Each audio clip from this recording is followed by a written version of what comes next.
नमस्कार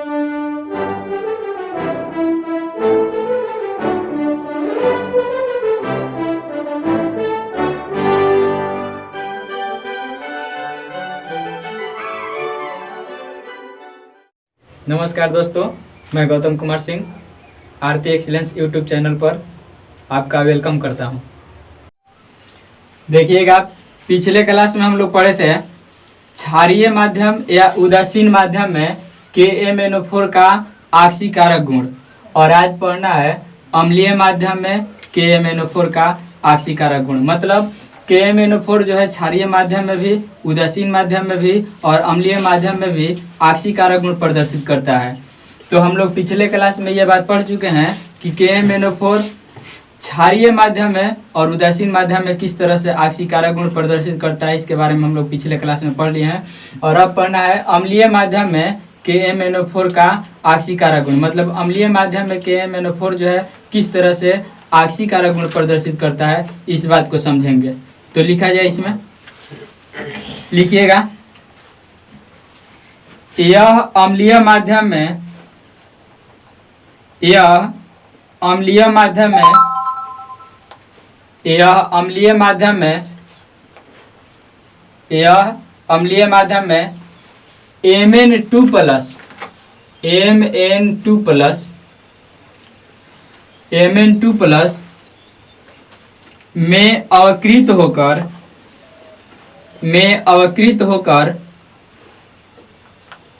में अवकृत होकर नवजात ऑक्सीजन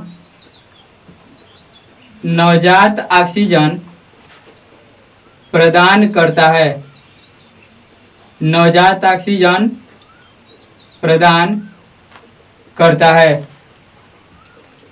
खड़ी पाई दीजिएगा और देखिएगा, यहाँ पे समीकरण बोला गया कि अम्लीय माध्यम में जो है KMnO4 Mn2+ में अवकृत हो जाता है और नवजात ऑक्सीजन प्रदान करता है। तो यहाँ पे ये हो गया KMnO4 पोटेशियम परमैंगनेट। अम्लीय माध्यम में मतलब अम्ल के साथ H2SO4 जब अभिक्रिया करेगा तो बोला गया है कि मैग्नीज जो है ना Mn2+ में अवकृत हो जाता है। तो 2+ में जब अवकृत होगा तो यह Mn जो है 2+ में अवकृत होगा, मतलब Mn2+।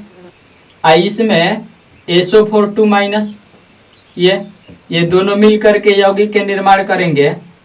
तो यहाँ दो कट जाएगा, तिरछा तिरछी गुना कर देंगे तो ये हो जाएगा MnSO4 बना देगा प्लस, फिर यहाँ पे पोटेशियम पे प्लस है तो पोटेशियम प्लस और SO4 मिल करके यौगिक बनाएंगे तो बन जाएगा यहाँ पे K2SO4। हाइड्रोजन और ऑक्सीजन मिल करके H2O बनाएंगे और साथ में नवजात ऑक्सीजन प्रदान करेंगे। ऐसा लिखा गया है कि साथ में नवजात ऑक्सीजन बनाएंगे। अब इस समीकरण को यदि संतुलित करना है तो संतुलित करने के लिए यहाँ पे पोटेशियम 2 गो, तो बराबर करने के लिए इधर 2 से गुना कर देंगे। पोटेशियम बराबर हो गया, पोटेशियम जैसे ही बराबर हुआ मैग्नीज इधर 2 गो हो गया और इधर मैग्नीज एक ही है, तो यहाँ पे कर देंगे हम लोग 2 से गुना। 2 से गुना जब यहाँ पे किया गया तो SO4 जो है ना इधर एगो और इधर SO4 के संख्या देखिए 2 से गुना किया गया है तो 2 गो SO4 यहाँ और 1 SO4 यहाँ, कुल मिला के 3 गो SO4। तो 3 गो SO4 हो गया, तो इधर 3 गो SO4 करने के लिए 3 से गुना करना पड़ेगा। और यहाँ पे जैसे ही 3 से गुना किया गया, हाइड्रोजन इधर 3 दूनी 6 गो हो गया और हाइड्रोजन उधर है 2 गो। तो यहाँ पे हाइड्रोजन बराबर करने के लिए 3 से गुना करेंगे, हाइड्रोजन बराबर हो गया। तो एक बार फिर से इसको मिला लेते हैं, पोटेशियम 2 गो, उधर भी 2 गो, मैग्नीज 2 गो, उधर भी मैग्नीज 2 गो, SO4 उधर 3 गो तो इधर भी 3 गो, हाइड्रोजन 6 गो तो हाइड्रोजन 6 गो। अब मिलाना है ऑक्सीजन को, तो ऑक्सीजन यहाँ पे 4 दूनी 8, यहाँ पे 4 दूनी 8, 8 गो यहाँ पे हो गया, आप प्लस हेजा हो गया 4 3 12 गो, मतलब कुल मिला के हाइड्रोजन ऑक्सीजन हो गया यहाँ पे 20 गो। अब इधर देख लेते हैं, तो 4 दूनी 8 गो यहाँ पे, 8 गो यहाँ पे और 4 गो यहाँ पे, हैजा 3 गो, तो कुल मिला के 8 4 12, 12 3 15, 15 गो ऑक्सीजन हुआ। तो ऑक्सीजन इधर 20 गो, उधर 15 गो, तो 20 को बनाने के लिए 5 की आवश्यकता है, तो यहाँ पे 5 से गुना कर देंगे, ये हो जाएगा।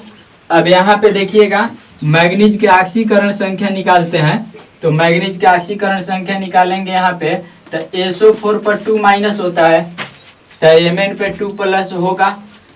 यहाँ पे पोटेशियम पे +1, ऑक्सीजन पे -2, तो 4 गो है तो 4 से गुना, तो यहाँ पे हो जाएगा +1 और -8, कुल मिलाएंगे तो -7, और -7 को बनाना है 0, तो 0 बनाने के लिए यहाँ पे रखना पड़ेगा +7। तो हम लोगों ने देखा ये कि ऑक्सीकरण संख्या +7 से हो गया +2, +7 से +2 हो गया। इसका मतलब ऑक्सीकरण संख्या में हो गया कमी, ऑक्सीकरण संख्या में कमी हो गया, और कमी हो गया तो इस अभिक्रिया को हम लोग बोलेंगे अवकरण। यानी कहने का मतलब कि इसका अवकरण हो रहा है, इसका अवकरण हो रहा है, मतलब जिसका अवकरण होता है वह ऑक्सीकारक की तरह व्यवहार करता है। तो लिखिएगा इस समीकरण को, जैसे में देखा जाए, जैसे में क नंबर हेडिंग दिया गया है फेरस, फेरस मतलब Fe पर 2 प्लस, लवण का ऑक्सीकरण मतलब फेरस लवण का ऑक्सीकरण कराता है यह अम्लीय माध्यम में, मतलब पोटेशियम परमैंगनेट जो है फेरस लवण का मतलब 2 प्लस आयन वाला जो लवण होगा उसका ऑक्सीकरण करा देता है, और ऑक्सीकरण करा करके फेरिक लवण के निर्माण करता है। तो लिखिएगा इसके बारे में, लिखिए यह अम्लीय माध्यम में, यह अम्लीय माध्यम में फेरस लवण को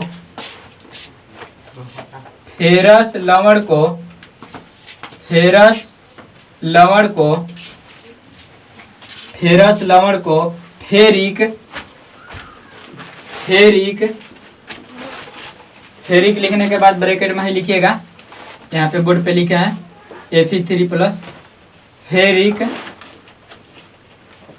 लवण में ऑक्सीकृत कर देता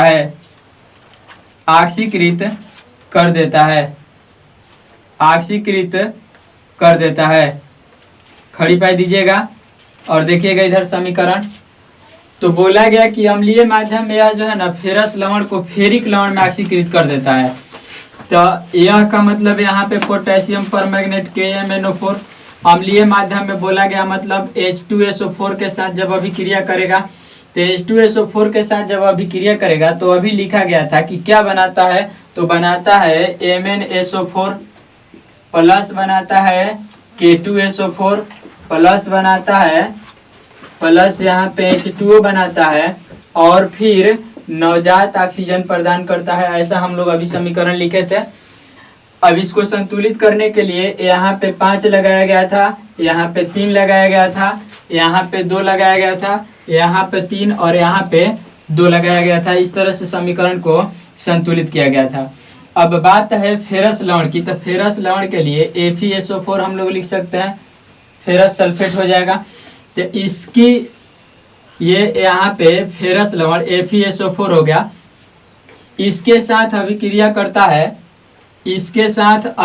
करता है, अम्लीय माध्यम में, मतलब H2SO4 नवजात ऑक्सीजन इसके साथ अभिक्रिया करता है FeSO4 फेरस लवण, क्योंकि यहाँ पे SO4 पे 2 माइनस है तो Fe पे 2 प्लस हो जाएगा, मतलब फेरस लवण हो गया।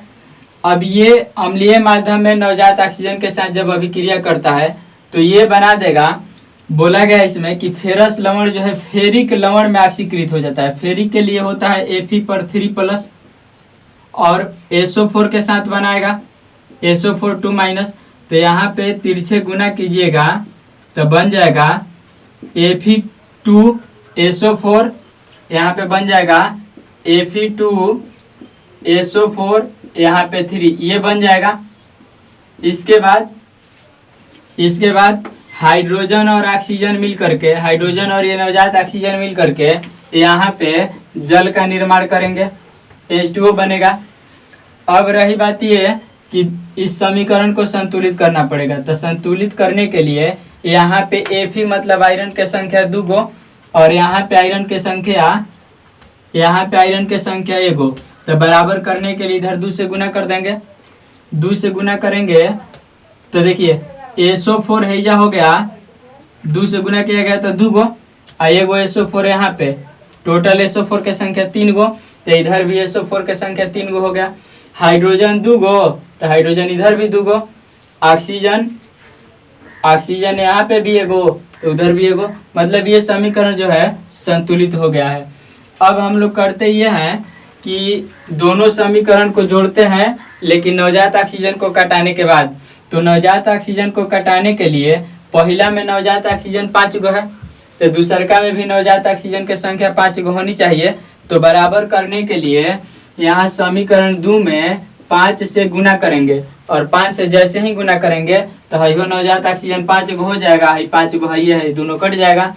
अब दोनों समीकरण को जोड़ के लिखते हैं, तो यहाँ पे हो जाएगा 2 गो KMnO4 प्लस 3 गो H2SO4 यहाँ पे है, आप 5 से गुना किए हैं ना, तो 5 गो H2SO4 यहाँ पे है, तो 3 गो H2SO4 और 5 गो H2SO4 कुल मिला के हो जाएगा यहाँ पे 8 गो H2SO4, 8 गो H2SO4 अब प्लस है लिखा गया, ये भी लिखा गया, ये भी लिखा गया, अब बच गया है ये। तो इसमें 5 से जब गुना करेंगे तो 2 गो है, अब 5 से गुना करेंगे तो ये हो जाएगा 10 गो FeSO4, 10 गो हो जाएगा FeSO4। अब ये जो है एरो के निशान देंगे, क्योंकि बराबर एरो के निशान के बाएं साइड वाला सारा बात लिखा गया। और दाएं साइड वाला में यहाँ पे ये जो कहते हो 2MnSO4 प्लस हाइहो जो कहते हो K2SO4 प्लस, अब यहाँ पे 3 गो H2O है, अब 5 से गुना कराए तो है या 5 गो H2O हो गया, तो 3 गो H2O अब 5 गो H2O, कुल मिला के 8 गो H2O हो जाएगा यहाँ पे, 8 गो H2O अब प्लस, अब बच गया है हई, तो इसको 5 से गुना कराएंगे तो ये हो जाएगा 5 गो Fe2SO4 और यहाँ पे 3 हो जाएगा। ये हो गया हम लोग का समीकरण।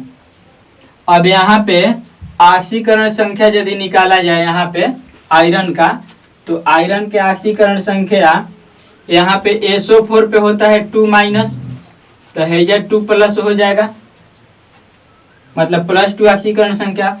और यहाँ पे यदि निकाला जाए तो SO4 पे -2 होता है, तो -2 का गुना 3, 3 गो है तो 3 से गुना, तो ये हो गया -6, और -6 को 0 बनाने के लिए +6 चाहिए, तो +6 हो जाएगा इसका आयरन का ऑक्सीकरण संख्या।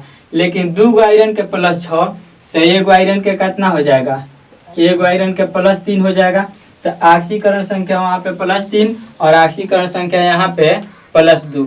तो हम लोग बोल सकते हैं ये बात कि ऑक्सीकरण संख्या मतलब ऑक्सीडेशन नंबर में यहाँ पे हुआ वृद्धि, और ऑक्सीडेशन नंबर में वृद्धि कहलाता है ऑक्सीकरण, ऑक्सीडेशन नंबर में वृद्धि कहलाता है ऑक्सीकरण। यानी कि यहाँ पे ऑक्सीकरण हुआ किसका, इसका फेरस सल्फेट का, इसका ऑक्सीकरण हुआ, और करवाया कौन, तो करवाया ये दोनों, इसका मतलब ये इसका ऑक्सीकरण हुआ, करवाया ये दोनों, मतलब ये दोनों ऑक्सीकारक हैं, मतलब ऑक्सीकरण की अभिक्रिया को कराते हैं।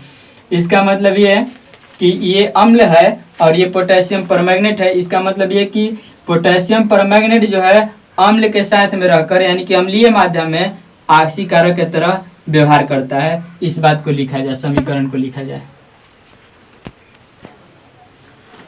तो अगला ख नंबर उदाहरण होगा H2S का ऑक्सीकरण। H2S का ऑक्सीकरण मतलब H2S का ऑक्सीकरण जो है अम्लीय माध्यम में पोटेशियम परमैंगनेट किस तरह से करता है, इसके बारे में हम लोग पढ़ेंगे।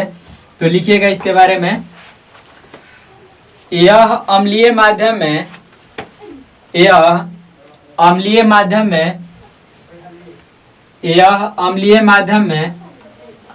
H2S को H2S को सल्फर में ऑक्सीकृत कर देता है, सल्फर में ऑक्सीकृत कर देता है, सल्फर में ऑक्सीकृत कर देता है। खड़ी पाई दीजिएगा और देखिएगा इधर बोला गया यह अम्लीय माध्यम में, यह मतलब KMnO4 पोटेशियम परमैंगनेट अम्लीय माध्यम में, तो ये पोटेशियम परमैंगनेट रहा KMnO4 अम्लीय माध्यम में, मतलब H2SO4 के साथ ये करता क्या है। तो पीछे वाला समीकरण जो पहले लिखा गया था उसको लिखेंगे, क्या बनाता है ये, तो ये बनाता है MnSO4 प्लस बनाएगा K2SO4 प्लस बनाएगा H2O और साथ में नवजात ऑक्सीजन प्रदान करता है। ऐसा हम लोग पीछे लिख चुके हैं कई बार समीकरण में। अब इसको संतुलित यदि किया जाए तो हेजा 2 हेजा 3, यहाँ पे 2, यहाँ पे 3 और यहाँ पे 5, इस तरह से हम लोग संतुलित किए थे पिछले बार में भी। अब बोला गया है कि अम्लीय माध्यम में ये तो हो गया KMnO4 ऑक्सीकृत करता है H2S को, तो H2S जो है इसके साथ अभिक्रिया करता है नवजात ऑक्सीजन। तो नवजात ऑक्सीजन जब अभिक्रिया करेगा तब बोला गया ये बात कि यह सल्फर में ऑक्सीकृत कर देता है, सल्फर में ऑक्सीकृत कर देता है, मतलब सल्फर यहाँ पे अकेले हो जाता है और हाइड्रोजन और ये ऑक्सीजन, ये हाइड्रोजन ऑक्सीजन मिल करके जल के निर्माण करते हैं। देखा जाए तो ये जो समीकरण 2 है ये अपने आप संतुलित है, इसको संतुलित करने की आवश्यकता नहीं है। अब इन दोनों समीकरण को हम लोग जोड़ करके लिख देंगे, लेकिन उसके पहले नवजात ऑक्सीजन को कटाना पड़ेगा और कटाने के लिए समीकरण 2 में 5 से गुना करना पड़ेगा, क्योंकि यहाँ पे 5 गो नवजात ऑक्सीजन है और यहाँ पे 1 गो है। तो बराबर करने के लिए 5 से गुना करेंगे तो ये बराबर हो जाएगा और बराबर हो जाएगा तो ये कट जाएगा। अब इसके बाद हम लोग लिखते हैं, जोड़ के लिखेंगे, तो यहाँ पे हो जाएगा 2 गो KMnO4 प्लस 3 गो H2SO4 प्लस 5 से गुना कराए हैं समीकरण 2 में, तो 5 गो H2S हो जाएगा। एरो के निशान लगाएंगे, अब उसको लिखते हैं, तो यहाँ पे हो जाएगा 2 गो MnSO4 प्लस K2SO4। इसके बाद 3 गो H2O जब 5 से गुना कराए हैं तब 5 गो H2O, ये हो जाएगा 8 गो H2O प्लस 5 से गुना कराए हैं तब 5 गो सल्फर हो जाएगा। अब यहाँ पे यदि ऑक्सीकरण संख्या निकाला जाए सल्फर का, तो यहाँ पे सल्फर है और यहाँ पे सल्फर है, तो सल्फर यहाँ पे जो है अकेले है, मुक्त अवस्था में है, तो इसकी ऑक्सीकरण संख्या 0 हो जाएगी। और इसकी ऑक्सीकरण संख्या हाइड्रोजन के +1 और 2 गो है तो 2 से गुना, तो यहाँ पे हो गया +2 और इस +2 को 0 बनाना है, तो 0 बनाने के लिए सल्फर के पास रखना पड़ेगा -2, यानी कि ऑक्सीकरण संख्या जो है -2 से 0 हो गया, -2 से 0 हो गया। इसका मतलब कि ऑक्सीकरण संख्या मतलब ऑक्सीडेशन नंबर में हो गया वृद्धि, और ये वृद्धि कहलाता है, यही वृद्धि कहलाता है ऑक्सीकरण। मतलब ये कि यहाँ पे ऑक्सीकरण हुआ H2S का और करवाया ये दोनों मतलब पोटेशियम परमैंगनेट अम्लीय माध्यम में करवाया। तो देखिएगा A नंबर में हम लोग पढ़े थे KMnO4 मतलब पोटेशियम परमैंगनेट बनाने का विधि, B नंबर में था भौतिक गुण और C नंबर में रासायनिक गुण अभी समाप्त हुआ। और इसके बाद हम लोग D नंबर में पढ़ेंगे KMnO4 यानी कि पोटेशियम परमैंगनेट का उपयोग। तो उपयोग नंबर 1 में लिखिएगा, रोमन अंक में 1 नंबर दे करके और लिखिएगा इसके बारे में।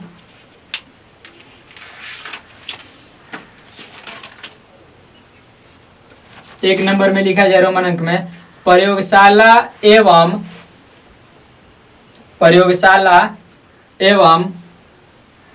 उद्योग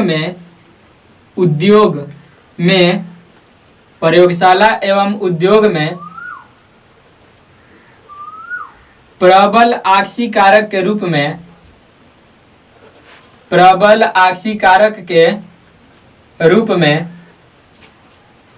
प्रबल आक्सीकारक के रूप में इसका उपयोग होता है, इसका उपयोग होता है, इसका उपयोग होता है, इसका उपयोग होता है। मतलब बतलाया गया ये बात कि प्रयोगशाला में चाहे किसी चीज के उद्योग में जहाँ पे ऑक्सीकरण अभिक्रिया को कराना होता है तो कराने के लिए इस पोटेशियम परमैंगनेट का उपयोग किया जाता है। इसके बाद 2 नंबर दीजिएगा रोमन अंक में और लिखिएगा कुआं तथा तालाब, कुआं तथा तालाब, कुआं तथा तालाब के जल को शुद्ध करने में, शुद्ध करने में इसका उपयोग होता है, इसका उपयोग होता है, इसका उपयोग होता है। खड़ी पाई दीजिएगा और 3 नंबर में लिखिएगा बेयर अभिकर्मक, बेयर अभिकर्मक, बेयर अभिकर्मक बनाने में इसका उपयोग होता है, इसका उपयोग होता है, इसका उपयोग होता है। खड़ी पाई दीजिएगा। मतलब 3 नंबर में बोला गया कि बेयर अभिकर्मक बनाने में इसका उपयोग होता है। तो क्या होता है बेयर अभिकर्मक, इसके नीचे हेडिंग दे दीजिएगा बेयर अभिकर्मक और उसके बारे में लिख लीजिएगा बेयर अभिकर्मक, बेयर अभिकर्मक। बेयर अभिकर्मक एक बार पहले भी मिल चुका है। तो क्या होता है बेयर अभिकर्मक, इसके बारे में लिखा जाए। बेयर अभिकर्मक हेडिंग दीजिएगा और लिखिएगा 1%, इस तरह से 1% क्षारीय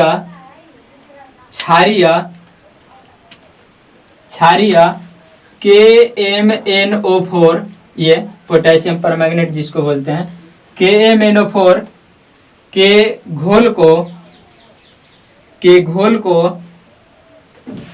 घोल को बेयर अभिकर्मक कहा जाता है, बेयर अभिकर्मक कहा जाता है, बेयर अभिकर्मक कहा जाता है। खड़ी पाई दीजिएगा। तो ये हुआ इसका उपयोग, KMnO4 का उपयोग। 3 गो उपयोग था, लिखा गया लास्ट में लिखा गया था बेयर अभिकर्मक। तब बेयर अभिकर्मक के बारे में भी हम लोग समझ चुके हैं कि बेयर अभिकर्मक किसे कहते हैं। तो ऑब्जेक्टिव में इससे क्वेश्चन पूछा जा सकता है कि निम्न में से बेयर अभिकर्मक है। ऑप्शन में रहेगा 1% क्षारीय KMnO4, 1% क्षारीय K2Cr2O7। मतलब इस तरह से ऑप्शन 4 हो सकते हैं। तो अब पढ़ने वाले हैं हम लोग F ब्लॉक के तत्व। तो F ब्लॉक के तत्व के बारे में समझिएगा, किसे कहेंगे F ब्लॉक के तत्व। जिस तरह से हम लोग D ब्लॉक के तत्वों के बारे में पढ़ते थे और उसमें लिखा जाता था कि D ब्लॉक के तत्व हम लोग उसको कहते हैं जिसका इलेक्ट्रॉनिक विन्यास लिखने पर अंतिम इलेक्ट्रॉन D ऑर्बिटल में प्रवेश करता है। अंतिम इलेक्ट्रॉन D ऑर्बिटल में प्रवेश करता है तो उसको हम लोग बोलते हैं D ब्लॉक के तत्व, D ब्लॉक के तत्व बोलते हैं। उसी तरह से जब अंतिम इलेक्ट्रॉन F ऑर्बिटल में प्रवेश करे, F ऑर्बिटल में प्रवेश करे तो उसको बोला जाएगा F ब्लॉक का तत्व, F ब्लॉक का तत्व। F ब्लॉक का तत्व जो है इसको आंतर संक्रमण तत्व कहा जाता है, आंतर संक्रमण तत्व कहा जाता है। F ब्लॉक के तत्व को आंतर संक्रमण का तत्व कहते हैं। जैसे D ब्लॉक के तत्व को कहते थे हम लोग संक्रमण तत्व, संक्रमण तत्व। तो F ब्लॉक के तत्व को क्या बोलेंगे, आंतर संक्रमण तत्व। F ब्लॉक के तत्व को आंतर संक्रमण तत्व बोला जाता है। और एफ बलक के तत्व जो है इसको पीरियोडिक टेबल में सबसे नीचे इस साइड में रखा गया है, सबसे नीचे इस साइड में रखा गया है। इसको बोला जाता है 4F श्रेणी और इसको बोला जाता है 5F श्रेणी। 4F श्रेणी, इसको ऊपर वाले को नीचे वाले को 5F श्रेणी बोला जाता है। और इसको हम लोग लैंथेनाइड श्रेणी भी कहते हैं क्योंकि लैंथेनम के बाद शुरू होता है। और इसको एक्टिनाइड श्रेणी भी बोला जाता है क्योंकि यह एक्टिनियम के बाद से शुरू होता है। इसमें भी तत्वों की संख्या 14 तत्व इसमें भी, और इसमें भी तत्वों की संख्या 14, यानी कि टोटल एक ब्लॉक में 28 तत्व होते हैं। पहले श्रेणी में यानी कि लैंथेनम श्रेणी में, लैंथेनाइड श्रेणी में यानी कि 4F श्रेणी में 14 तत्व, और द्वितीय श्रेणी यानी कि 5F श्रेणी में चाहे एक्टिनाइड श्रेणी में तत्वों की संख्या 14। और ये दोनों के दोनों होते हैं धातु, यानी कि एफ ब्लॉक के सभी तत्व धातु होते हैं। तो लिखा जाए इसके बारे में, लिखिएगा वैसा तत्व जिनका अंतिम इलेक्ट्रॉन, वैसा तत्व जिनका अंतिम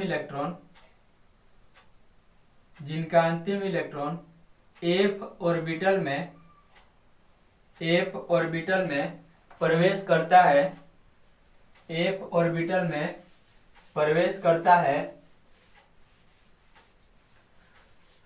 एफ ऑर्बिटल में प्रवेश करता है, उसे एफ ब्लॉक का तत्व कहते हैं, उसे एफ ब्लॉक का तत्व कहते हैं, उसे एफ ब्लॉक का तत्व कहते हैं। खड़ी पाई दीजिएगा और आगे पैराग्राफ चेंज करके लिखिएगा कि एफ ब्लॉक में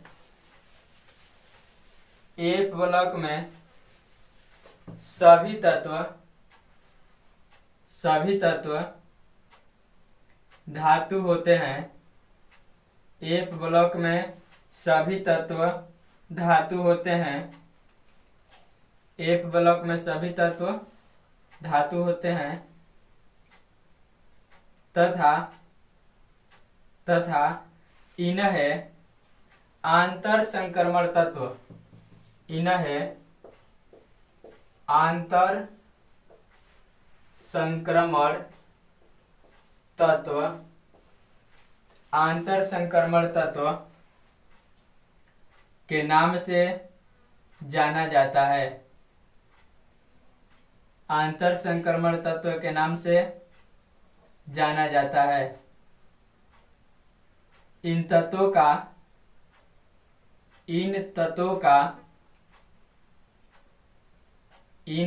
का सामान्य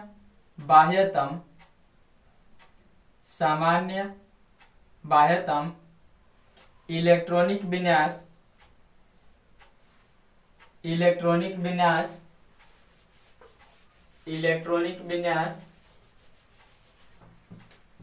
देखा जाए बोर्ड पर NS2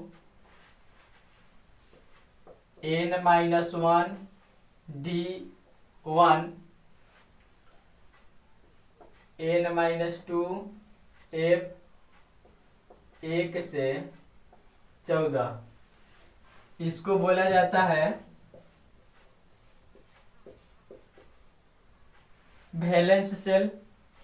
वैलेंस सेल मतलब संयोजी कक्षा। इसको बोला जाता है पेनल्टीमेट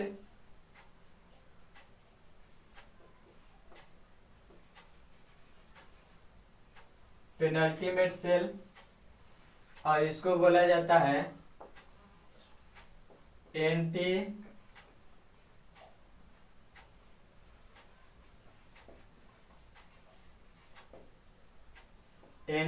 पेनल्टीमेट सेल। तो सामान्य बाह्यतम इलेक्ट्रॉनिक विन्यास, उसके बाद इसको लिखा जाए और इसके बाद होता है, मतलब सामान्य बाह्यतम इलेक्ट्रॉनिक विन्यास ये होता है एफ ब्लॉक के तत्वों का।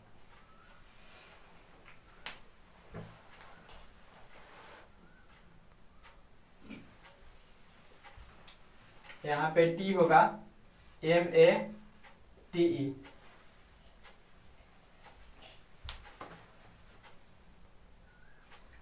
जैसे में देखिएगा लिखा गया यहाँ पे LA57 लेंथेनम इसका नाम होगा, परमाणु संख्या 57 है। इसका इलेक्ट्रॉनिक विन्यास लिखने के लिए लेंथेनम से छोटा अक्रिय गैस, तो लेंथेनम से छोटा अक्रिय गैस जेनॉन है, जेनॉन लिखा गया। और जेनॉन के बाद आता है 6s और 6s के बाद 5d। इलेक्ट्रॉन भरने का जब बात होगा तो जेनॉन 54 के बाद 2 इलेक्ट्रॉन इसमें भरते हैं। इसके बाद हो गया 54 और 2 56, बच गए 1 इलेक्ट्रॉन, यहाँ पे डी में भरा गया, तो अंतिम इलेक्ट्रॉन डी में प्रवेश किया है और इसलिए ये कहलाएगा क्या, डी ब्लॉक का तत्व, ये कहलाएगा डी ब्लॉक का तत्व। उसी तरह से आगे लिखा गया CE सीरियम, परमाणु संख्या 58 है। इसके इलेक्ट्रॉनिक विन्यास में जेनॉन 54 लिखा गया, 6s2 लिखा गया और 6s के बाद 5d आया, तो 5d में पहले 1 इलेक्ट्रॉन भरेंगे और इसके बाद हम लोग इसमें भरेंगे इलेक्ट्रॉन f में, 4f में 1 इलेक्ट्रॉन भरा गया, तो अंतिम इलेक्ट्रॉन 4f में प्रवेश किया और इसलिए कहलाता है f ब्लॉक का तत्व। देखिए अब d में 1 इलेक्ट्रॉन भरने के बाद हम लोग क्यों f में इलेक्ट्रॉन भरते हैं, इस बात को समझ लिया जाए। हम लोग लिखे थे तृतीय श्रेणी में, डी ब्लॉक जब पढ़ रहे थे तो लिखा गया था तृतीय श्रेणी में, मतलब 5d श्रेणी में लिखा गया है कि परमाणु संख्या 57 तथा 72 से लेकर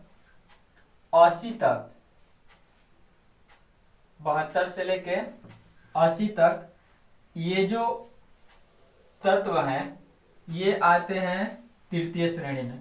मतलब परमाणु संख्या 57 जो है वह आएगा तृतीय श्रेणी यानी कि 3D श्रेणी में आएगा। इसके बाद ये जो 57 से लेके 57 के बाद जो बच गया 58 के बाद 59, 60, ये डॉट डॉट डॉट कहाँ तक 71 तक, ये जो होते हैं ना ये एफ ब्लॉक के तत्व होते हैं। यहीं जो बीच में छूट गया 57 और 57 के बाद एक के बार 72 से लेकर 80 तक होता है इसमें 5D श्रेणी में। तो जो 57 के बाद 58 से लेके 71 तक बच गया, ये टोटल तत्वों की संख्या हो गई 14 और ये जो है एफ ब्लॉक के अंतर्गत आते हैं। मतलब डी वाला श्रेणी में ही एगो के बाद बाकी एफ ब्लॉक होता है। इसीलिए जब इलेक्ट्रॉनिक विन्यास हम लोग लिखेंगे तो डी में एक भरने के बाद अब इलेक्ट्रॉन भरेगा किस में, डी में एक के बाद इलेक्ट्रॉन भरेगा फिर एफ में, तो इसीलिए डी में एक भरने के बाद एफ में इलेक्ट्रॉन भरा गया। और जब 14 इलेक्ट्रॉन पूरे हो जाएंगे तो फिर डी में भरना शुरू किया जाएगा। तो उसी तरह से यहाँ पे लिखा गया, यहाँ पे डी में 1 और एफ में 14 भरा गया और फिर जैसे ही 72 हुआ तो एफ में 14 फुल हो चुका है और इसलिए डी में 1 नहीं अब 2 आएगा, यानी कि 72 वाला जो है डी में प्रवेश करता है। तो इसलिए यह जो होगा डी ब्लॉक का तत्व होगा, इसको लिखना है। देखिएगा अभी हम लोग ये बात समझे कि एफ ब्लॉक के तत्व कहते किसे हैं, उसके बारे में लिखा गया। अब यहाँ पे लिखा गया कि एफ ब्लॉक के तत्वों को 2 श्रेणियों में बांटा गया है। मतलब एफ ब्लॉक के जितने भी तत्व हैं टोटल 28 तत्व हमने, जैसा कि अभी पिछले वीडियो में आपको मतलब इसी वीडियो में आपको दिखलाया था नीचे कि नीचे 2 कतारें होती हैं इस तरह से पीरियोडिक टेबल में इस तरह से नीचे 2 कतारें होती है। इसमें इस तरह से 14 कॉलम बने होते हैं और ये कहलाता है 4F श्रेणी और ये कहलाता है 5F श्रेणी। तो यही बात यहाँ पे लिखा गया है कि एफ ब्लॉक के तत्वों को 2 श्रेणियों में बांटा गया है। पहला जो श्रेणी है ये, इसमें 14 तत्व होते हैं, 14 के 14 जो है धातु होते हैं, इसमें भी 14 तत्व और वे सभी के सभी धातु होते हैं। तो पहला श्रेणी का जो नाम है उसको हम लोग प्रथम आंतर संक्रमण श्रेणी बोल सकते हैं, या फिर लैंथेनाइड श्रेणी बोल सकते हैं, या 4F श्रेणी भी बोल सकते हैं। तीनों नाम से जाना जाता है। पहला जो श्रेणी होता है उसको 3 नामों से जाना जाता है। पहला नाम हो जाएगा प्रथम आंतर संक्रमण श्रेणी, दूसरा नाम हो जाएगा लैंथेनाइड श्रेणी या 4F श्रेणी कह सकते हैं। इसके बाद दूसरा जो श्रेणी होता है इसको द्वितीय आंतर संक्रमण श्रेणी, द्वितीय आंतर संक्रमण श्रेणी या एक्टिनाइड श्रेणी या 5F श्रेणी के नाम से जाना जाता है। यानी कि F ब्लॉक के तत्वों को 2 श्रेणी में बांटा गया है। दोनों श्रेणी को हम लोग बारी बारी से पढ़ेंगे। इसको लिखा जाए। देखिए अब हेडिंग दिया गया है प्रथम आंतर संक्रमण श्रेणी। आप चाहें तो 4F श्रेणी भी हेडिंग दे सकते हैं, या फिर आप लैंथेनाइड श्रेणी भी हेडिंग दे सकते हैं। तीनों एक ही बात है, जैसे कि अभी पीछे लिखा गया था। तो हमने हेडिंग दिया है कि प्रथम आंतर संक्रमण श्रेणी, मतलब कि प्रथम आंतर संक्रमण श्रेणी के तत्व किसको कहेंगे? तो जिसका इलेक्ट्रॉनिक विन्यास लिखने पर अंतिम इलेक्ट्रॉन 4F में प्रवेश करेगा। इलेक्ट्रॉनिक विन्यास लिखने पर अंतिम इलेक्ट्रॉन यदि 4F में प्रवेश करता है तो वैसे तत्व को कहेंगे प्रथम आंतर संक्रमण श्रेणी के तत्व या 4F श्रेणी के तत्व या लैंथेनाइड श्रेणी के तत्व कहेंगे। तो लिखा जाए इसके बारे में ऐसे तत्व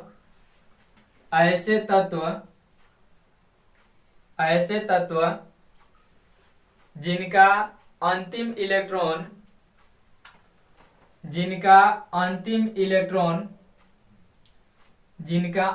इलेक्ट्रॉन 4F ऑर्बिटल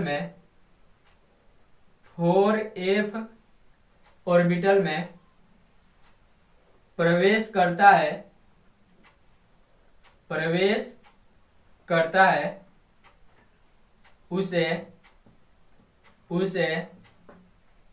उसे प्रथम आंतर संक्रमण श्रेणी के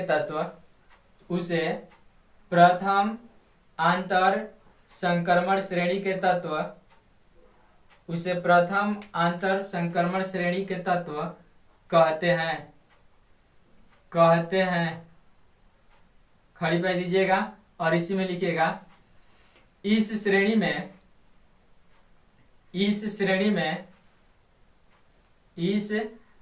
में परमाणु संख्या 58 से परमाणु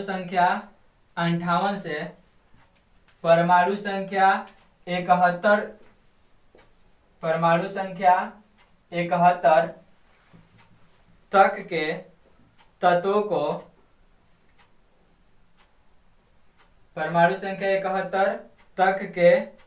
को रखा गया है तथा इनकी संख्या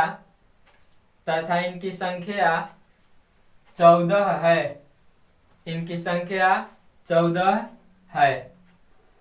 अगला है द्वितीय आंतर संक्रमण श्रेणी। तो देखिए द्वितीय आंतर संक्रमण श्रेणी के तत्व किसको बोलेंगे? तो वैसे तत्व जिनका इलेक्ट्रॉनिक विन्यास लिखने पर अंतिम इलेक्ट्रॉन 5F में प्रवेश करे उसको बोलेंगे द्वितीय आंतर संक्रमण श्रेणी के तत्व या 5F श्रेणी के तत्व, या फिर ये बोल सकते हैं एक्टिनाइड श्रेणी के तत्व। तो लिखिएगा इसमें ऐसे तत्व जिनका अंतिम इलेक्ट्रॉन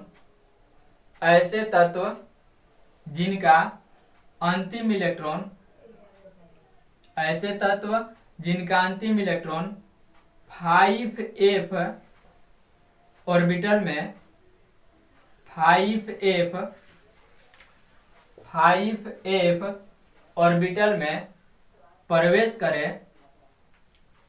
करे उसे द्वितीय आंतर संक्रमण श्रेणी उसे द्वितीय आंतर संक्रमण श्रेणी के तत्व कहते हैं। उसे द्वितीय आंतर संक्रमण श्रेणी के तत्व कहते हैं। खड़ी पे दीजिएगा और आगे लिखिएगा इसी में, इस श्रेणी में परमाणु संख्या 90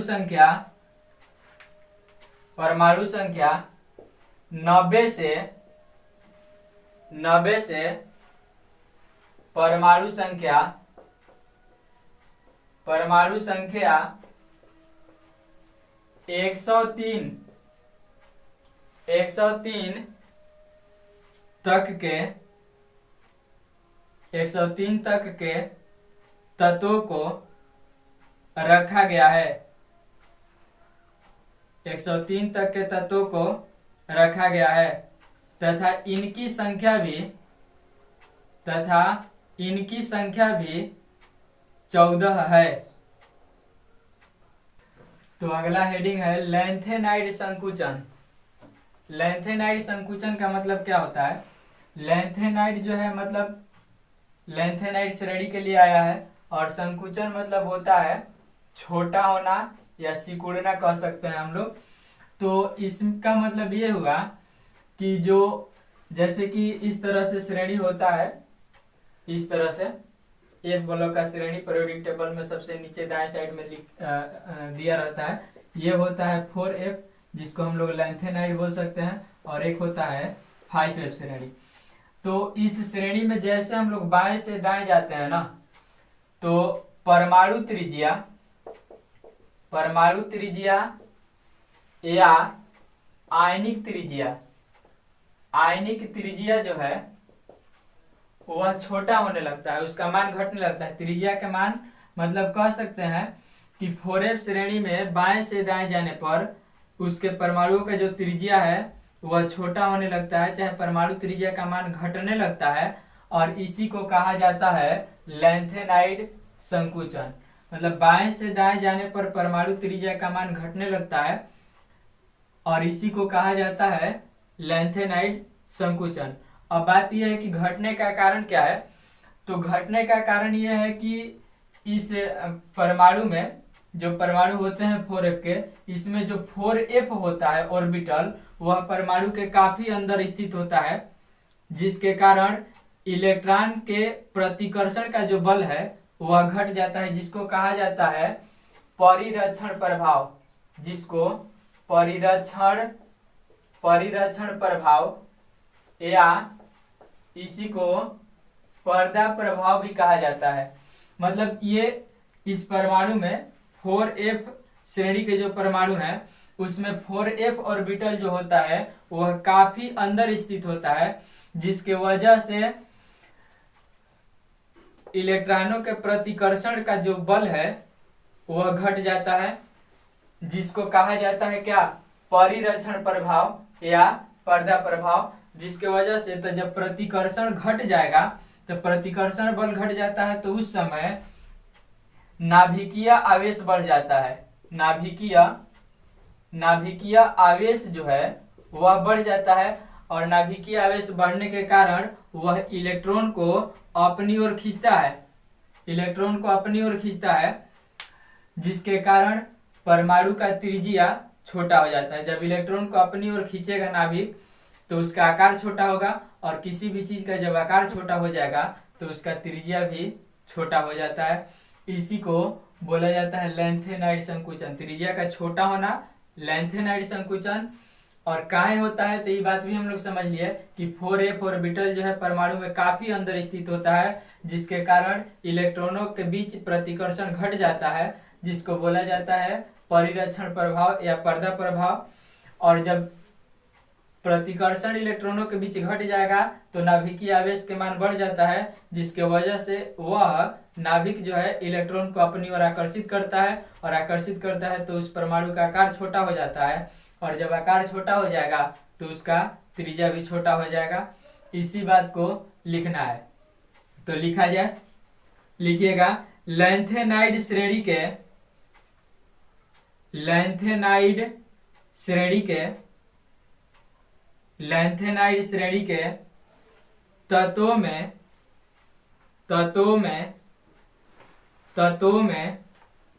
आयनिक एवं परमाणु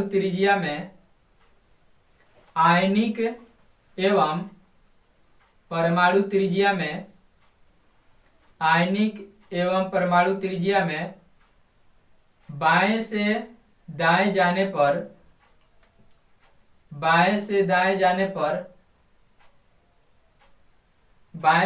जाने पर कमी होता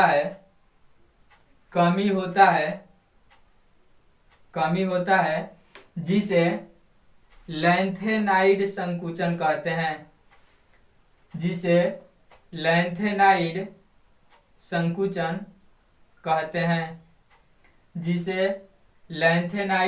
संकुचन कहते हैं। खड़ी बाई दीजिएगा और पैराग्राफ चेंज करके लिखिएगा। लैंथेनाइड श्रेणी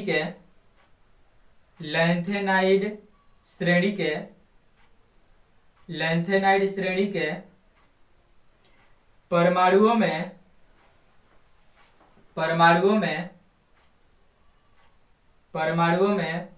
4f ऑर्बिटल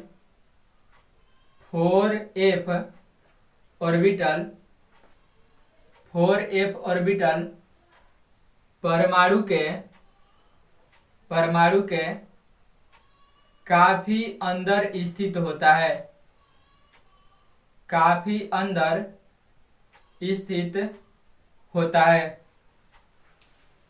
जिसके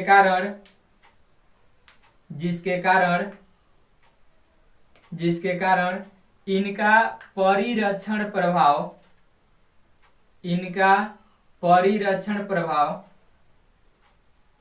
परिरक्षण प्रभाव या पर्दा प्रभाव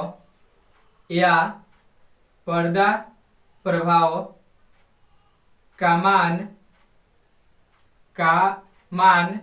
घट जाता है जिसके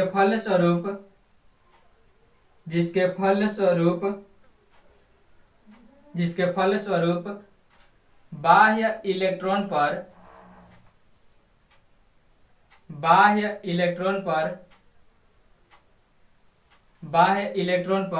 केवल नाभिक का आकर्षण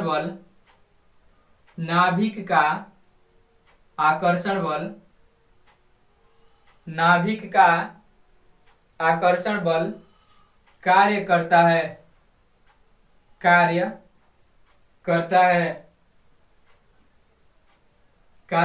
है जिससे परमाणु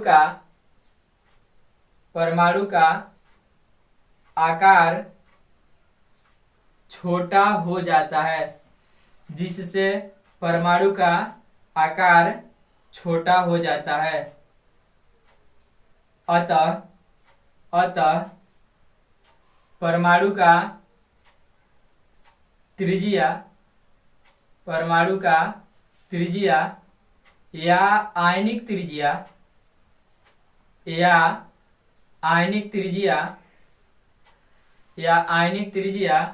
का मान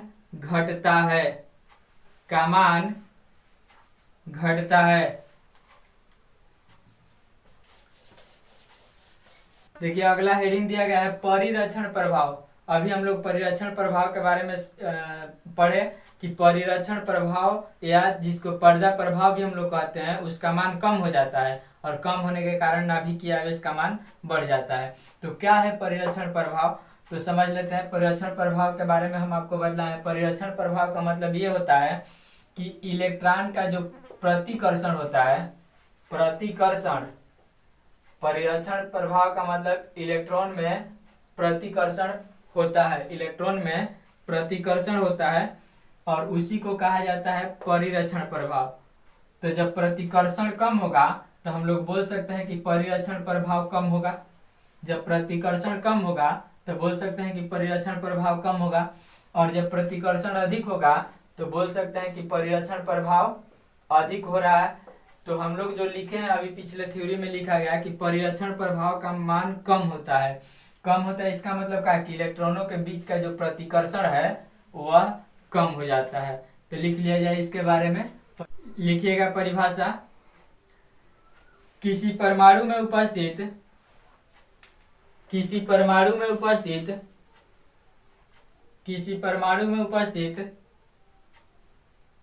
अंदर के इलेक्ट्रॉन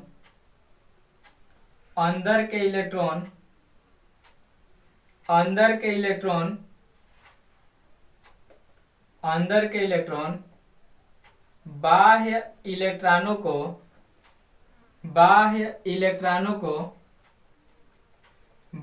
इलेक्ट्रॉनों को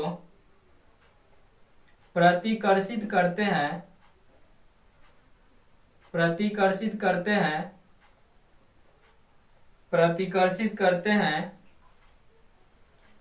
तो इसे ही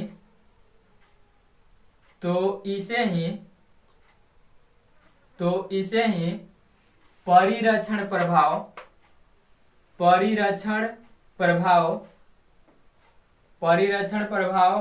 या पर्दा प्रभाव कहते हैं। पर्दा प्रभाव इस तरह से पर्दा प्रभाव कहते हैं। खड़ी पाई दीजिएगा। आगे हेडिंग दिया गया है कि लैंथेनाइड तथा एक्टिनाइड श्रेणी में अंतर। लैंथेनाइड हम लोग इसको बोलते हैं 4F श्रेणी को, और एक्टिनाइड बोलते हैं हम लोग 5F श्रेणी को। तो बोला गया है, हेडिंग दिया गया है कि लैंथेनाइड तथा एक्टिनाइड श्रेणी में अंतर, मतलब 4F श्रेणी तथा 5F श्रेणी में अंतर। यानी कहने का मतलब कि इस श्रेणी के तत्व और इस श्रेणी के तत्व में क्या अंतर है, ये बातें हम लोग पढ़ेंगे। तो देखिए यहाँ पे आंसर में, सॉल्यूशन में हम लोग इस तरह से लिखेंगे। एक साइड में लैंथेनाइड श्रेणी और दूसरी साइड में एक्टिनाइड श्रेणी कर देंगे, और करने के बाद इस साइड में लैंथेनाइड श्रेणी के तत्वों के बारे में लिख लेंगे और इस साइड में एक्टिनाइड श्रेणी के तत्वों के बारे में लिख लेंगे। तो सबसे पहले इस तरह से आप बनाइएगा डायग्राम। बनाने के बाद लैंथेनाइड में रोमन अंक में 1 नंबर दीजिएगा और 1 नंबर देने के बाद लिखिएगा। लिखा जाए, इस श्रेणी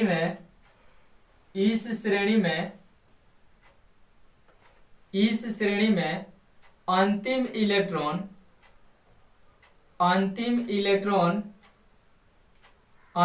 इलेक्ट्रॉन 4F में प्रवेश करता है। 4F में प्रवेश करता है। अब एक्टिनाइड में 1 नंबर दीजिएगा और एक्टिनाइड में 1 नंबर दे करके लिखिएगा। इस श्रेणी में अंतिम इलेक्ट्रॉन 5F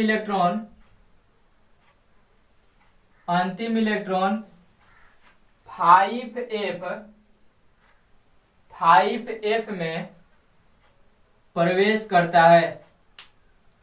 5F में प्रवेश करता है। खड़ी पाई दीजिएगा। अब समझा जाए इसको। लिखा गया कि लैंथेनाइड श्रेणी का जो तत्व है उसका यदि इलेक्ट्रॉनिक विन्यास लिखा जाए तो अंतिम इलेक्ट्रॉन 4F में जाएगा, अंतिम इलेक्ट्रॉन 4F में प्रवेश करेगा। और एक्टिनाइड श्रेणी के तत्वों का यदि इलेक्ट्रॉनिक विन्यास लिखा जाए तो अंतिम इलेक्ट्रॉन 5F ऑर्बिटल में प्रवेश करेगा, ऐसा लिखा गया। अब इसके बाद लैंथेनाइड में रोमन अंक में 2 नंबर दीजिएगा और लिखिएगा इसकी बंधन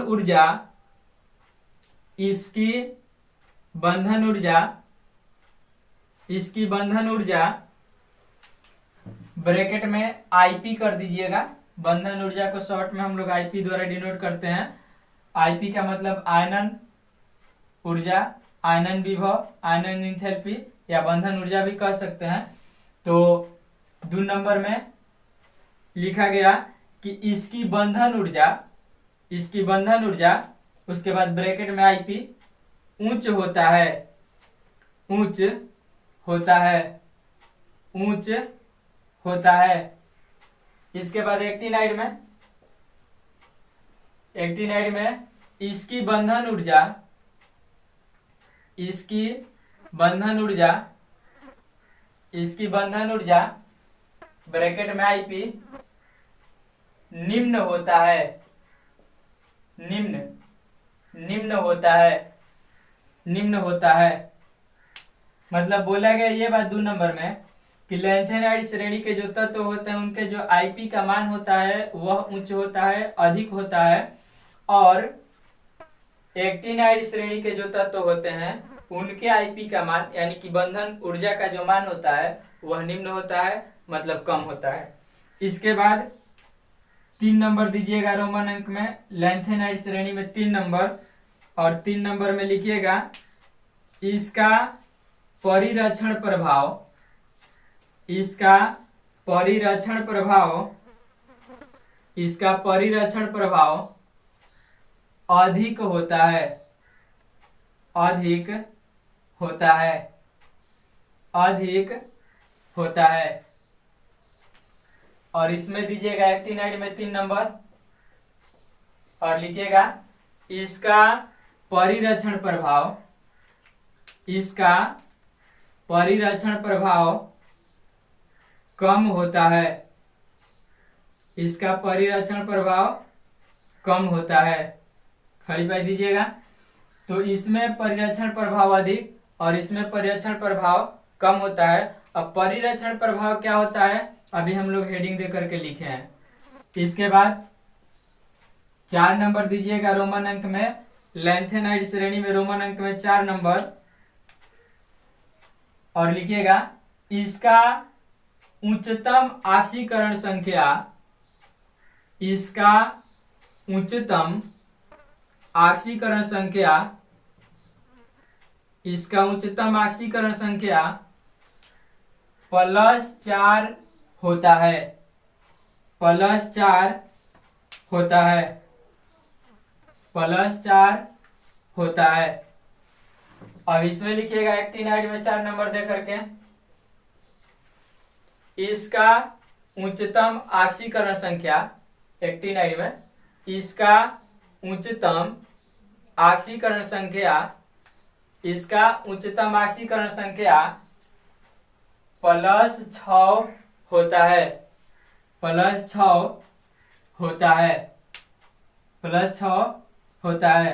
देखिए कहने का मतलब यह है कि लैंथेनाइड श्रेणी में जितने भी 14 को तत्व हैं उन सबका यदि ऑक्सीकरण संख्या लिखा जाए तो सबसे उच्चतम मतलब हाईएस्ट होगा क्या +4, मतलब +4 से अधिक ऑक्सीकरण संख्या नहीं आएगा। और इसमें यदि 14 तत्व के ऑक्सीकरण संख्या देखा जाए तो सबसे हाईएस्ट होगा +6, यानी कि +6 से अधिक ऑक्सीकरण संख्या नहीं आएगा। इसके बाद 5 नंबर दीजिएगा रोमन अंक में, लैंथेनाइड में, और लिखिएगा 5 नंबर में इसमें संकुल बनाने की क्षमता, इसमें संकुल बनाने की क्षमता, इसमें संकुल बनाने की क्षमता कम होता है, कम होता है। और इसमें 5 नंबर लिखिएगा कि इसमें संकुल बनाने की क्षमता, इसमें संकुल बनाने की क्षमता अधिक होता है, अधिक होता है। अब समझिएगा इसमें लिखा गया संकुल बनाने की क्षमता, संकुल के मतलब होता है संकुल यौगिक, मतलब जटिल यौगिक जिसको हम लोग बोलते हैं, उपसह संयोजन यौगिक भी बोला जाता है। ऐसा कुछ फर्स्ट ईयर में हम लोग पढ़े थे संकुल यौगिक के बारे में। तो ये जो तत्व है ना लैंथेनाइड श्रेणी के, ये संकुल यौगिक बनाते हैं, लेकिन संकुल यौगिक बनाने की इसकी क्षमता जो होती है बहुत कम होती है, बहुत कम संकुल यौगिक बनाते हैं। और ये जो एक्टिनाइड श्रेणी के जो तत्व होते हैं इनमें संकुल यौगिकों की बनाने की जो क्षमता है इसके अपेक्षा थोड़ी अधिक होती है, ये बात लिखा गया। इसके बाद 6 नंबर दीजिएगा इसमें, लैंथेनाइड श्रेणी में 6 नंबर, और 6 नंबर में लिखिएगा इनके यौगिक इनके यौगिक इनके यौगिक कम क्षारीय होते हैं। इनके यौगिक कम क्षारीय होते हैं। इनके यौगिक कम क्षारीय होते हैं। और इसमें 6 नंबर लिखिएगा इनके यौगिक इनके यौगिक इनके यौगिक अधिक क्षारीय होते हैं। इनके यौगिक अधिक क्षारीय होते हैं। अब समझिए, बोला गया कि इसके द्वारा जो यौगिक बनेगा, मतलब लैंथेनाइड श्रेणी के तत्व जो जिस यौगिक का निर्माण करेंगे उस यौगिक में क्षारीय गुण होगा लेकिन बहुत कम होगा। और एक्टिनाइड श्रेणी के जो तत्व होंगे वे जिस यौगिक का निर्माण करेंगे वे भी क्षारीय गुण ही प्रदर्शित करेंगे लेकिन अधिक मात्रा में क्षारीय गुण प्रदर्शित करेंगे। और इसके बाद 7 नंबर लिखिएगा इसमें लैंथेनाइड में 7 नंबर, इसका उभयनिष्ठ ऑक्सीकरण संख्या इसका उभयनिष्ठ ऑक्सीकरण संख्या इसका उभयनिष्ठ ऑक्सीकरण संख्या +3 होता है। +3 होता है। इसमें लिखिएगा एक्टिनाइड में 7 नंबर, इसका उभयनिष्ठ ऑक्सीकरण संख्या इसका उभयनिष्ठ ऑक्सीकरण संख्या +3 होता है। +3 होता है। अब समझिएगा, दोनों का उभयनिष्ठ ऑक्सीकरण संख्या +3 होता है, लैंथेनाइड श्रेणी का भी और एक्टिनाइड श्रेणी का भी। अब उभयनिष्ठ ऑक्सीकरण संख्या का मतलब ये हुआ कि इसमें 14 को तत्व होता है। 14 तत्व में यदि ऑक्सीकरण संख्या देखा जाए तो +3 आता है। जिस तरह से हम लोग 3D श्रेणी में पढ़े थे, 3D श्रेणी में कि ऑक्सीकरण संख्या उभयनिष्ठ ऑक्सीकरण संख्या +2 होता है, मतलब सबके ऑक्सीकरण संख्या +2 होता था एस्केडियम के छोड़ करके, इसलिए उसको उभयनिष्ठ बोला गया। उभयनिष्ठ मतलब कॉमन मतलब जो सब में मिले। तो ये जो +3 ऑक्सीकरण संख्या है लैंथेनाइड श्रेणी के 14 तत्व में पाया जाता है, और ये जो +3 ऑक्सीकरण संख्या है एक्टिनाइड श्रेणी के 14 तत्व में पाया जाता है, और इसलिए इसको बोला गया उभयनिष्ठ। उभयनिष्ठ मतलब कॉमन। देखिए, अब हेडिंग दिया गया है प्रश्न, मतलब कुछ क्वेश्चन करने हैं। तो ये जो क्वेश्चन लिखा गया है ये किसी न किसी साल परीक्षा में पूछा गया है। अब इसमें बोला गया कि प्रत्येक संक्रमण श्रेणी में केवल 10 तत्व ही क्यों होते हैं। मतलब जो संक्रमण श्रेणी हम लोग पढ़े थे 3D, 4D, 5D, 6D, और वे सब श्रेणी में 10 ही तत्व थे। तो ऐसा क्यों 10 तत्व रखा गया है।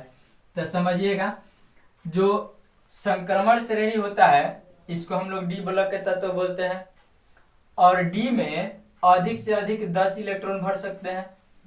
और यही कारण है कि प्रत्येक संक्रमण श्रेणी में 10 तत्वों को रखा जाता है, क्योंकि 10 से अधिक इलेक्ट्रॉन भर नहीं सकते हैं और इसीलिए 10 से अधिक इलेक्ट्रॉन उसमें रख भी नहीं सकते हैं।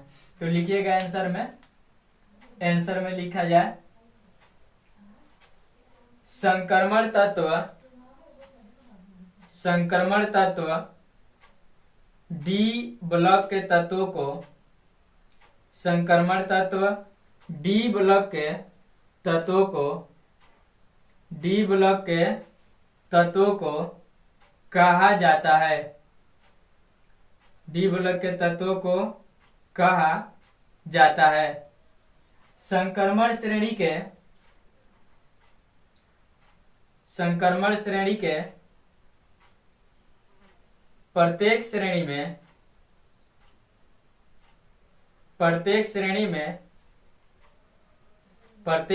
में केवल 10 तत्व ही केवल 10 तत्व ही रखा जाता है रखा जाता है क्योंकि क्योंकि क्योंकि डी ऑर्बिटल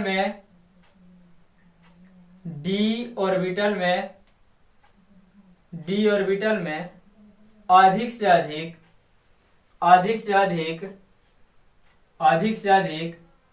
10 इलेक्ट्रॉन ही भरा जा सकता है।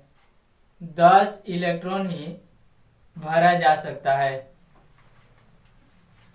अगला क्वेश्चन नंबर 2 है कि Cd2+, Cd मतलब कैडमियम, 2+ मतलब 2 इलेक्ट्रॉन के त्याग किया है के लवण, जब इसका लवण बनेगा तो वह सफेद होता है, ऐसा क्यों? ये पूछा गया है परीक्षा 2011 में पूछा गया था। इसको पूछा गया था परीक्षा 2011 में पूछा गया था कि Cd2+ के लवण सफेद होते हैं क्यों, ऐसा ये आपको बतलाना है कि क्यों सफेद होते हैं।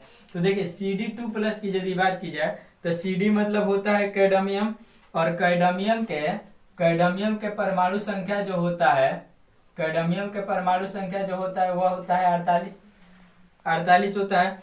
अब इसका इलेक्ट्रॉनिक विन्यास यदि लिखा जाए तो कैडमियम से छोटा अक्रिय गैस, तो कैडमियम से छोटा अक्रिय गैस होता है आर्गन 18, क्रिप्टॉन 36 और जेनॉन होता है 54। मतलब 54 तो बड़ा हो जाएगा, तो क्रिप्टॉन लेंगे और क्रिप्टॉन के संकेत के आर 36 यहाँ पे लिख देंगे। ये हुआ कैडमियम 48। 2+ लिखना है, 2+ भी लिखेंगे, लेकिन पहले कैडमियम के लिख लेते हैं।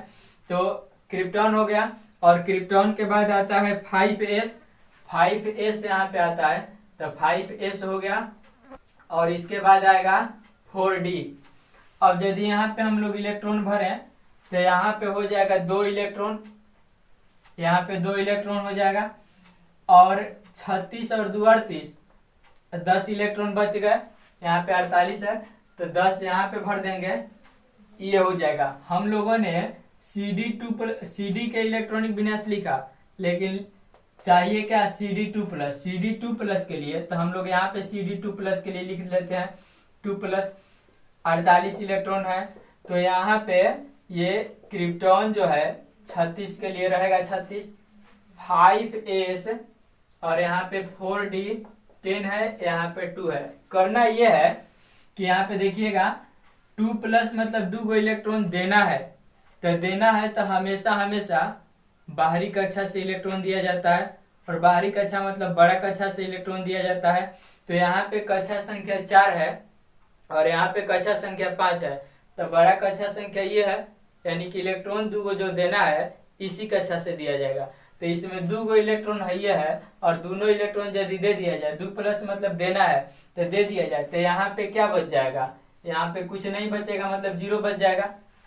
अब जैसा कि आपको पता है कि डी ऑर्बिटल में 5 डब्बे बनाए जाते हैं, तो 5 डब्बे जब बनेंगे, 1 2 3 और ये 5 डब्बे हो गए, तो इलेक्ट्रॉन भरते हैं पहले ऊपर की तरफ।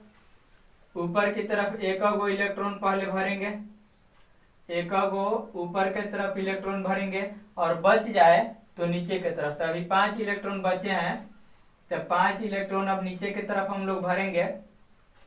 तो यहाँ पे हम लोगों ने ये पाया कि सब इलेक्ट्रॉन जो है ना, सबका जोड़ा लग गया है।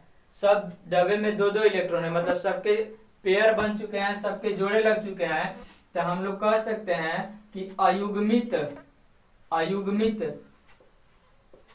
मतलब नॉन पेयर इलेक्ट्रॉन की जो संख्या है वह 0 है।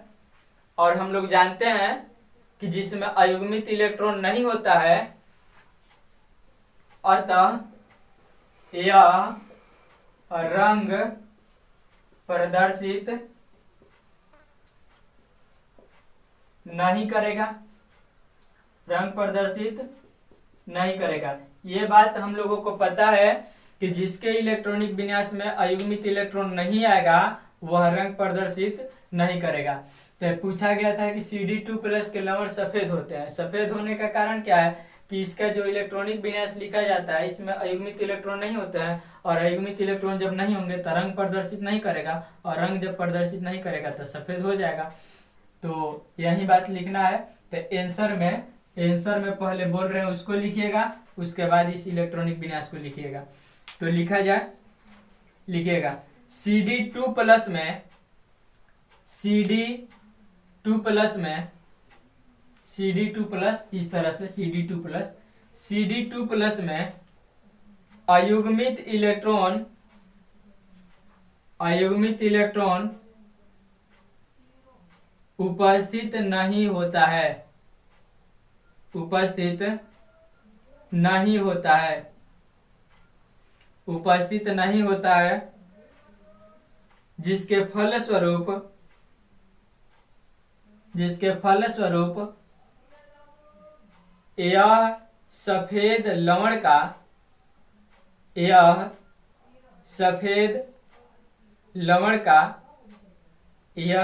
लवण का निर्माण